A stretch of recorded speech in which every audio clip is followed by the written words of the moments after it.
Assalamualaikum warahmatullahi wabarakatuh. Alhamdulillahilladzi hadana li hada wa ma kunna linahtadiya laula an hadana Allah.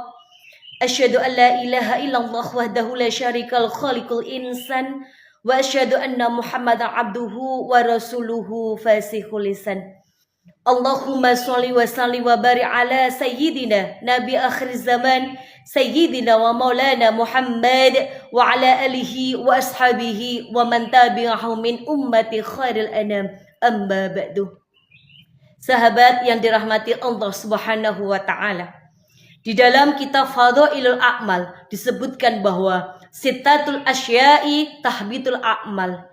Jadi ada 6 perkara yang bisa merusak amal. Yang pertama adalah membuka aib orang lain. Rasulullah SAW bersabda, sungguh beruntung orang yang sibuk memikirkan aibnya sendiri sehingga tidak sempat memikirkan aib orang lain. Ketika kita sibuk dengan masa lalu kita yang buruk dan berusaha memperbaikinya, maka kita tidak akan pernah memikirkan aib orang lain. Setiap orang itu punya masa lalu, setiap orang punya kesalahan, tetapi kesalahan itu yang kita lakukan itu harus ditutupi. Maka jangan sampai kita membicarakan aib orang lain. Karena ketika kita membicarakan aib orang lain, maka aib kita juga akan dibicarakan oleh orang lain. Marilah kita berusaha menjaga diri untuk tidak mengurusi atau tidak membuka aib orang lain. Kemudian yang kedua adalah hati yang keras. Di dalam tubuh manusia ini ada segumpal darah. Nah, segumpal darah itu adalah bentuknya hati. Ketika hati kita ini baik, maka amal yang kita lakukan akan menjadi baik. Tetapi ketika hati kita ini jahat, maka amal yang kita lakukan akan menjadi jahat. Makanya ketika kita harus membiasakan hati kita untuk selalu ikhlas, untuk selalu menerima, sehingga apa yang kita lakukan itu akan menjadi satu kebaikan.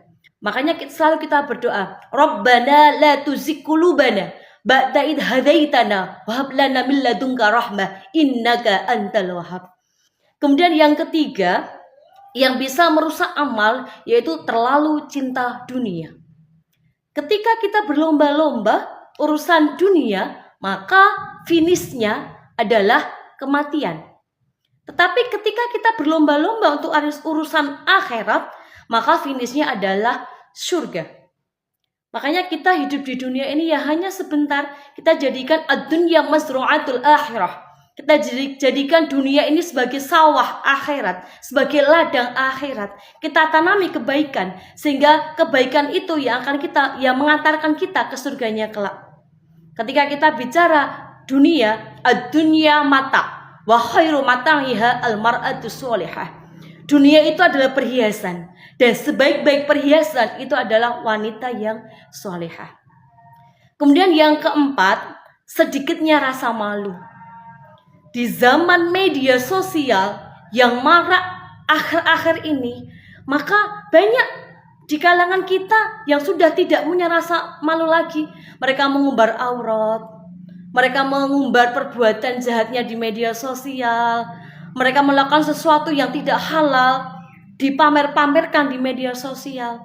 Maka itu akan membuat kita memiliki hati yang keras, sehingga akan merusak amal kita.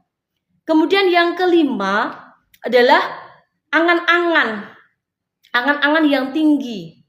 Artinya contoh, saya berdosa, hidup saya kan masih lama.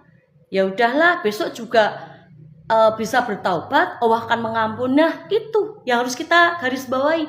Jangan sampai kita berpikiran bahwa hidup kita masih lama, sehingga Allah pasti akan mengampuni kita. Itu yang membuat hati kita keras, sehingga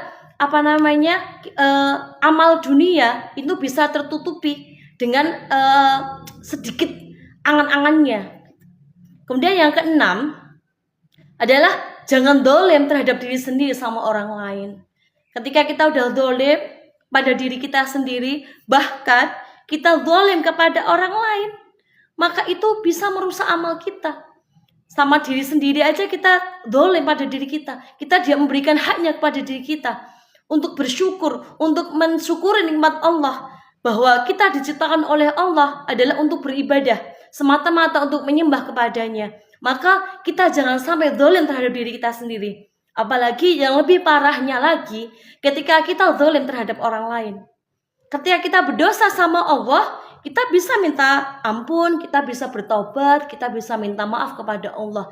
Tetapi ketika kita dolim kepada orang lain, sebaik apapun amal kita, sepuncak gunung apapun amal kita, tetapi ketika kita dolim pada orang lain, di mana orang lain itu tidak bisa memaafkan kita, maka wassalam, Allah juga tidak akan mengampuni kita.